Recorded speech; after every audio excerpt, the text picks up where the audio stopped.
سلام دوستانو، په دې ویډیو کې به مونږه پاس کنټینیوس ټنس کوو او دغه زمانه ډیره زیاته اسانه ده. او زه تاسو ته په هر ویډیو کې وایم چې د وی زمانه د زکول نه مخکې به تاسو په دې ځان پوه کړئ چې هغه زمانه مو په کوم وخت کې استعمالو. صحیح ده؟ بیا به تاسو لپاره ډیره زیاته اسانه وي. نو پاس کنټینیوس ټنس دوستانو دا د په تیر وخت کې استعمالیږي. د تیر وخت لپاره کله چې مونږ یو کار کړی وي او جاری وي په تیر وخت کې. صحیح ده؟ د هغه لپاره مونږ پاس کنټینیوس ټنس استعمالو. د مثال په ډول تاسو یو څه مثال درکم که زه وایم چې ما ډوډۍ خوړله، ما کرکټ کولو، ما ټیوي کته کله چې مې پلار راغی. نو دغه قسمه جملې دوستانو مونږ په پاس کنټینیوس ټنس کې جوړو. او څنګه جوړو دوستانو هغه په دې ویډیو کې به تاسو وګورئ. خو دوستانو ویډیو تر اخیره پورې وګورئ چې مکمل ور باندې پوه شئ. Let's get started.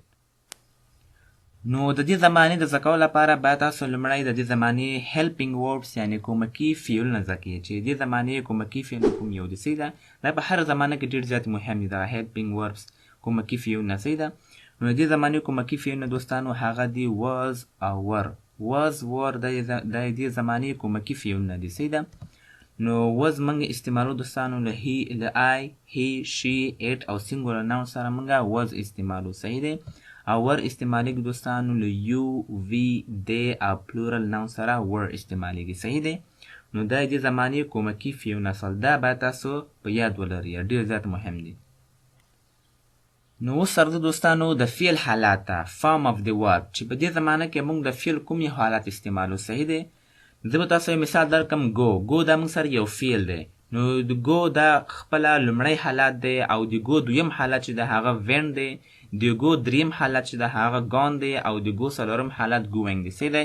یو فعل څلور حالت لري. نو په دې زمانه کې موږ د فعل څلورم حالت استعمالو. صحیح ده؟ زه به تاسو دلته یو ټریک درکم دوستانو. په ټولو کنټینیوس زمانو کې د فعل څلورم حالت استعمالیږي. صحیح دی؟ او په ټولو پرفیکټ زمانو کې د فعل دریم حالت استعمالیږي. دا به تاسو په یاد ولرئ. دې زمانه کې موږ د فعل څلورم حالت استعمالو. ول استعمالو ځکه چې دا کنټینیوس دی، پاس کنټینیوس دی. صحیح ده؟ اوس سره دوستانو چې دې زمانې پازیټیو سټرکچر څنګه جوړیږي، په دې کې موږ یو جمله څنګه جوړو.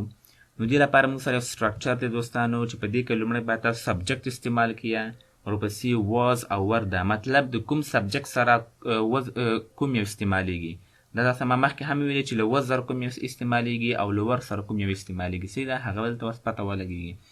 او له دې نه بعد چې دا څلورم حالت ته استعمالیږي fourth form او ورپسې object ده. صحیح ده؟ نو سبجیکټ نه لومړی راځو دوستانو اگزامپل ته راځو. موږ سره سبجیکټ دی he. صحیح ده؟ نو he was going to school. he was going to school. لومړی دې معنا زده کړو چې دې معنا څه شی دی. دې مطلب دی هغه ښوونځي ته روانو. هغه ښوونځي ته روانو. صحیح دی؟ ما تاسو ته ویلې چې هغه کار چې په تیر وخت کې مطلب جاری وي، کوم کار چې موږ کړی وي او هغه جاری وي، د هغه لپاره موږ دغه زمانه استعمالو. هغه ښوونځي ته روانو. he was going to school. نو دلته he موږ سره دوستانو سبجیکټ ده. صحیح دی؟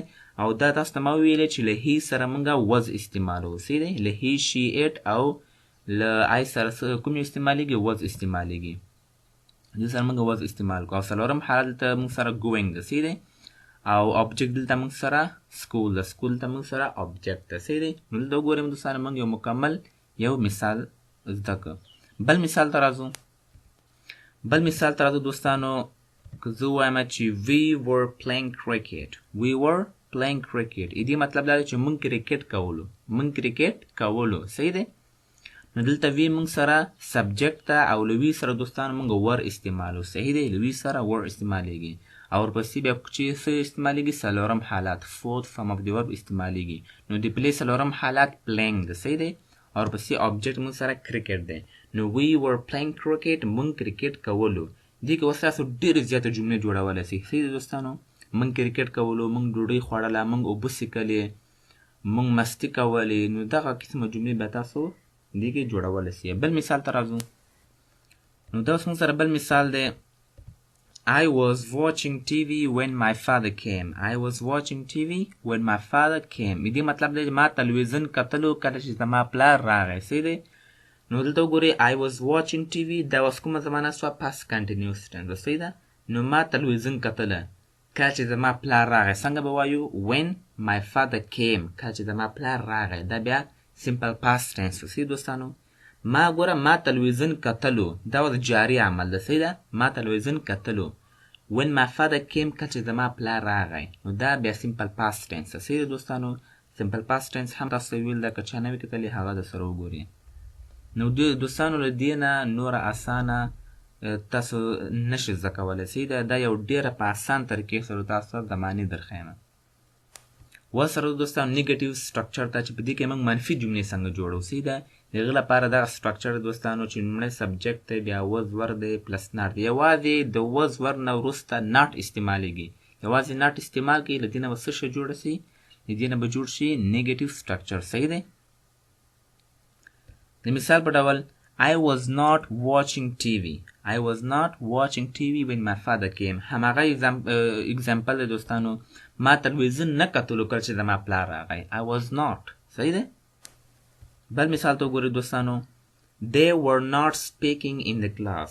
They were not speaking in the class. دې مطلب دی دوی په ټولګي یعنی صنف کې خبرې نه کولې دوی په صنف کې خبرې نه کولې نو they were not نو سبجیکټ دی د موږ سره او ور موږ سره څه شی دی له دې سره موږ ور استعمالو او پسې ناټ استعمالو صحیح دی څلورم حالت موږ سره سپیک دی د سپیک څلورم حالت سپیکینګ دی او کلاس موږ سره آبجیکټ دی صحیح دی اوس راځو دوستانو کوېسچن سټرکچر ته چې په دې کې موږ سوالیه جملې څنګه جوړوو نو هغې لپاره دغه سټرکچر دی موږ سره دوستانو دلته وګورئ یا به تاسو وز یا ور استعمالوي ورپسې به سبجیکټ استعمالوي بس ډېر اسان دی یوازې دغه وز ور تاسو مخته ولګوئ ورپسې سبجیکټ ولګوئ صحیح دی نو دې نه به تاسو کوېسچن سټرکچر جوړ شي مثال په ډول was he watching TV was he watching TV دې مطلب دی دې مطلب دوستانو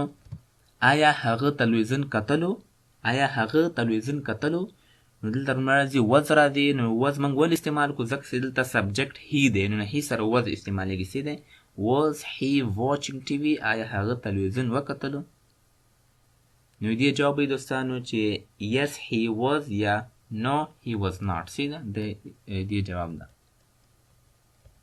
هلته وز موږ سره دا د موږ سره سبجیکټ دی صحیح دی او دا موږ سره څلورم حالت او دا موږ سره آبجیکټ دی اوس بل طرف دوستانو بل مثال ته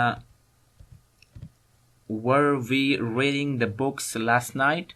Were we reading the books last night? دې مطلب دی چې آیا موږ تېر شپه کتابونه لوستل نو were we reading آیا موږ لوستل د بوکس کتابونه last night تېر شپه last night ویل کېږي تېر شپې ته صحیح دی دلته موږ ور ولې استعمال کړو ځکه چې ور سره دلته سبجیکټ چې ده هغه د وی ده صحیح دی نو او ریډ څلورم حالت ریډینګ دی صحیح دی نو داسې دغه جملې بیا جوړېږي